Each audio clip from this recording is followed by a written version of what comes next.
Seorang pasien berusia 72 tahun pernah duduk di depan saya dan berkata, "Dokter Sulastri, saya sudah melakukannya dengan cara yang sama selama 50 tahun, tetapi belakangan ini rasanya ada yang tidak benar." Ia bukan sedang sakit. Ia tidak sedang mengonsumsi obat baru. Namun yang diam-diam merusak kesehatannya, merusak jantungnya, prostatnya, bahkan kemampuannya untuk merasakan adalah cara ia melakukan masturbasi. Bukan tindakannya, tetapi caranya. Dan seperti banyak pria seusianya, ia tidak pernah menyadari bahwa kebiasaan itu perlahan merusak tubuhnya. Saya adalah Dr. Sulastri, seorang spesialis urologi dengan pengalaman lebih dari 10 tahun membantu para pria berusia 60 tahun ke atas menjaga kekuatan, sirkulasi darah, dan kepercayaan diri tanpa rasa malu, tanpa ketergantungan obat, dan tanpa kebingungan. Anda sering diberitahu bahwa masturbasi itu sehat, dan itu benar, selama dilakukan dengan cara yang tepat. Namun setelah usia 60, beberapa kebiasaan pribadi yang tampak sepele dapat menjadi berbahaya tanpa tanda peringatan apapun. Dalam video ini, saya akan menjelaskan 7 kesalahan masturbasi yang sering dilakukan pria lansia dan bagaimana memperbaikinya sebelum mempengaruhi energi, performa, atau kesehatan jangka panjang Anda. Dan percayalah, kesalahan nomor 6 adalah yang paling sering dilakukan hampir semua pria. Baiklah, mari kita mulai. Sebelum kita masuk ke pembahasannya, luangkan 1 detik untuk menekan tombol subscribe dan aktifkan lonceng notifikasinya. Setiap 2 kali dalam seminggu, saya membagikan wawasan medis nyata khusus untuk para pria berusia 60 tahun ke atas. Dan di kolom komentar, tuliskan Anda menonton dari daerah mana. Saya selalu senang melihat komunitas kita yang datang dari berbagai penjuru. Sekarang, mari mulai dengan kesalahan pertama. Kesalahan yang diam-diam mengubah cara otak dan tubuh Anda merasakan kenikmatan. Kesalahan pertama adalah menggunakan pornografi sebagai rangsangan utama. Selama bertahun-tahun, begitu banyak pria berusia akhir 60-an hingga 70-an datang kepada saya dengan pengakuan yang sama dan disampaikan dengan suara pelan. "Dok, saya hampir tidak bisa merasakan apapun lagi, dan saya tidak tahu kenapa." Mereka bukan rusak, mereka overstimulated. Setelah usia 60, sistem dopamin di otak, sistem yang bertanggung jawab terhadap rasa senang, motivasi, dan kepuasan, menjadi kurang fleksibel. Sistem ini tidak pulih secepat dulu. Ketika Anda terus bergantung pada rangsangan visual yang intens, berulang, dan sangat bervariasi, otak Anda dibanjiri stimulasi yang sebenarnya tidak pernah dirancang untuk diterima dalam jumlah sebesar itu. Video demi video, hal baru demi hal baru, akhirnya membuat otak menyesuaikan diri dengan cara yang salah, yaitu dengan menurunkan kepekaannya. Jadi meskipun tubuh Anda sehat, otak Anda berhenti merespon seperti dulu. Sentuhan nyata mulai terasa hambar, keintiman terasa jauh, kenikmatan menjadi mekanis. Dan yang lebih buruk, kebanyakan pria mengira itu hanya bagian dari proses menua. Padahal bukan. Itu adalah kelelahan dopamin, cara otak berkata bahwa ia tidak bisa terus mengikuti tingkat rangsangan buatan yang begitu tinggi. Jika Anda merasa sensitivitas atau minat Anda menurun, penyebabnya mungkin ini. Solusinya adalah melakukan riset pada otak. Ambil jeda 14 hari dari rangsangan visual. Pelajari kembali kenikmatan melalui sentuhan, melalui pernafasan, melalui kehadiran penuh. Biarkan tubuh Anda mengingat lagi seperti apa rasanya rangsangan alami, bukan banjir dopamin dari layar tanpa akhir.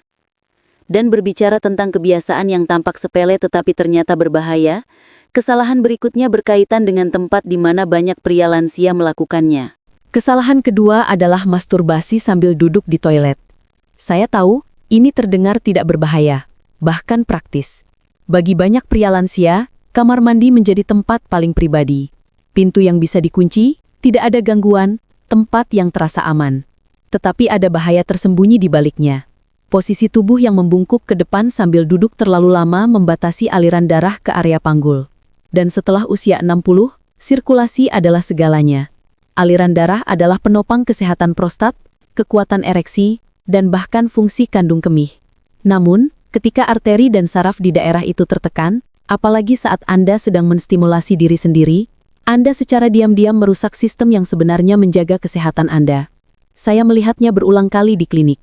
Pria yang mengeluhkan nyeri selangkangan, aliran urin yang melemah, tetesan setelah buang air kecil, atau ketegangan panggul, tanpa menyadari bahwa penyebabnya adalah kebiasaan duduk terlalu lama dengan posisi itu.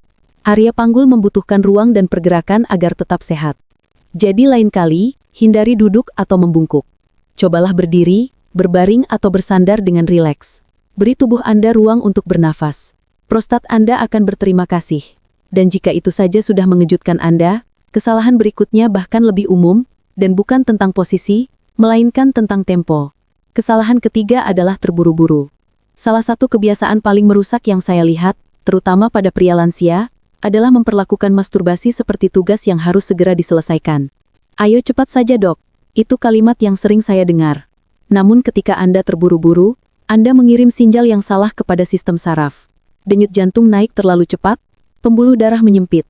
Tubuh Anda tidak masuk ke keadaan yang tenang, keadaan kaya oksitosin yang sebenarnya melepaskan hormon pemulihan dan meningkatkan suasana hati. Anda mungkin mencapai klimaks, tetapi tubuh Anda tidak mendapatkan manfaat penyembuhan dari pelepasan tersebut. Anda tidak merasa puas, melainkan lelah. Anda tidak merasa berenergi, melainkan kosong. Dan lama-kelamaan pola ini mengubah jaringan otak. Kenikmatan menjadi dangkal dan terputus. Sensitivitas hilang, stamina turun, minat melemah. Solusinya adalah memperlambat, biarkan setiap momen terjadi dengan sengaja. Inilah kesalahan kelima, yaitu salah menentukan frekuensi, terlalu sering, atau terlalu jarang. Topik ini membuat banyak pria tidak nyaman. Ada yang khawatir mereka melakukannya terlalu sering, ada yang merasa sudah terlalu lama tidak melakukannya. Kebenarannya adalah kedua ekstrim itu bisa mengganggu keseimbangan tubuh. Terlalu sering dapat membuat prostat teriritasi, energi Anda menurun, pemulihan melambat, kenikmatan menjadi rutinitas, bukan pembaruan. Saat frekuensinya terlalu jarang, Anda justru beresiko mengalami stagnasi, aliran darah yang kurang lancar, penurunan kepekaan saraf, bahkan melemahnya jaringan karena tidak pernah digunakan. Tubuh kita pada dasarnya dirancang untuk memiliki ritme yang seimbang, bukan berada di dua sisi ekstrim. Dari pengalaman saya, bagi kebanyakan pria usia di atas 60 tahun, 1-2 kali dalam seminggu adalah titik keseimbangan yang paling ideal, asalkan dilakukan dengan kesadaran dan niat yang benar. Ritme seperti ini membantu menjaga keseimbangan hormon, memastikan aliran darah tetap lancar, dan mencegah tubuh mengalami stagnasi maupun kelelahan. Ini bukan soal aturan kaku. Ini soal bagaimana Anda mendengarkan sinyal tubuh Anda. Pada usia ini, tubuh berbicara dengan suara yang lebih lembut, dan tugas Anda adalah mau mendengarkannya. Namun meskipun frekuensi Anda sudah tepat, ada satu kesalahan yang bisa diam-diam merusak semuanya. Inilah kesalahan berikutnya, dan hampir tidak ada pria yang menyadarinya. Kesalahan 6 adalah menggunakan tekanan yang terlalu kuat atau gaya yang terlalu keras. Ini adalah salah satu kebiasaan paling merusak, dan paling sering terjadi pada pria lanjut usia. Ketika sensitivitas menurun dengan bertambahnya usia, reaksi alami banyak pria adalah menekan lebih keras, menggenggam lebih kuat, atau menggunakan permukaan yang kasar. Padahal dorongan itu justru menimbulkan masalah. Saraf pada area penis sangat halus. Bertahun-tahun memberikan tekanan berlebihan dapat menyebabkan robekan mikro, terbentuknya jaringan parut, berkurangnya elastisitas, bahkan menyebabkan kelengkungan atau penyakit Peyronie. Saya sudah bertemu banyak pria yang perlahan kehilangan sensasi bukan karena usia, tetapi karena trauma akibat gesekan dan tekanan yang terlalu kuat. Tekanan tidak mengembalikan sensasi. Tekanan justru merusaknya. Lama-kelamaan, pola ini juga mengubah cara kerja otak Anda. Kenikmatan menjadi sesuatu yang Anda kejar dengan tegang, bukan sesuatu yang Anda alami dengan tenang. Ketegangan ini justru menghambat aliran darah dan hormon yang seharusnya mendukung kepuasan. Karena itu, bersikaplah lebih lembut pada tubuh Anda. Tubuh Anda merespons kesabaran dan perhatian, bukan hukuman. Dan hal ini membawa kita pada kesalahan terakhir, yang bukan bersifat fisik, melainkan emosional, dan justru menjadi yang paling kuat pengaruhnya.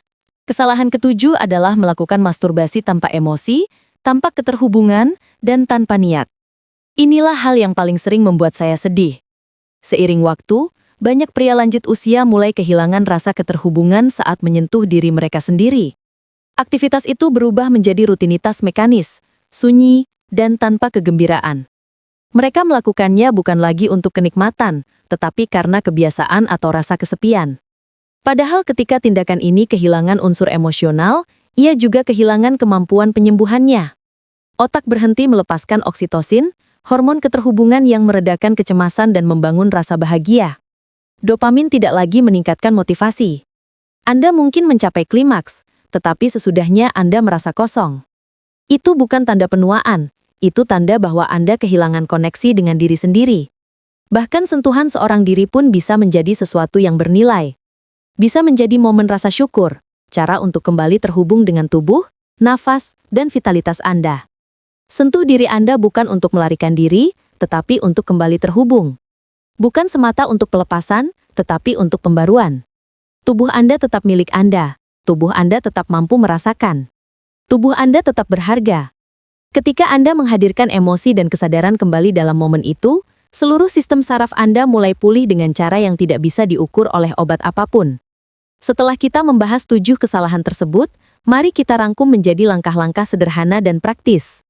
Kurangi rangsangan visual yang berlebihan. Fokus pada sensasi dan imajinasi, bukan pada layar. Ubah lingkungan Anda. Hindari melakukannya di toilet. Gunakan posisi bersandar yang rileks agar aliran darah tetap optimal. Perlambat ritme Anda. Anggap pengalaman itu sebagai momen relaksasi, bukan sesuatu yang harus cepat diselesaikan. Aktifkan otot dasar panggul Anda. Kontraksi ringan dapat meningkatkan kontrol dan membangunkan jalur saraf yang penting. Temukan frekuensi alami tubuh Anda. 1-2 kali seminggu, dilakukan dengan penuh kesadaran, dapat mendukung kesehatan prostat dan hormon.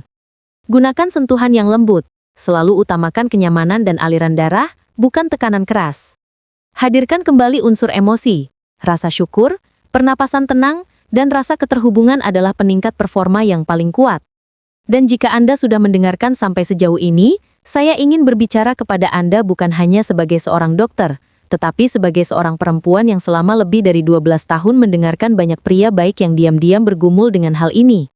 Anda tidak rusak, Anda tidak melewati masa puncak hidup Anda sedang berkembang. Tubuh Anda sedang meminta perhatian yang baru, perhatian yang didasarkan pada kesadaran dan kepedulian, bukan sekadar kebiasaan lama. Ketika Anda mampu memberikan itu, segalanya berubah. Kenikmatan kembali, kepercayaan diri kembali, dan hubungan dengan diri sendiri ataupun pasangan mulai terasa hidup kembali. Penuaan bukan akhir dari vitalitas. Penuaan adalah perubahan cara Anda berhubungan dengan tubuh Anda. Karena itu perlambat langkah Anda. Jadilah penasaran kembali, tubuh Anda masih berbicara. Anda hanya perlu mau mendengarkannya. Jika video ini membantu Anda, berikan tanda suka dan bagikan kepada pria lain yang membutuhkan pesan ini. Dan jangan lupa untuk berlangganan. Saya Sulastri, dan setiap minggu saya membagikan wawasan medis yang nyata untuk membantu Anda hidup lebih kuat, lebih lama dan lebih terhubung di usia berapapun. Karena tahun-tahun terbaik Anda bukan berada di belakang Anda.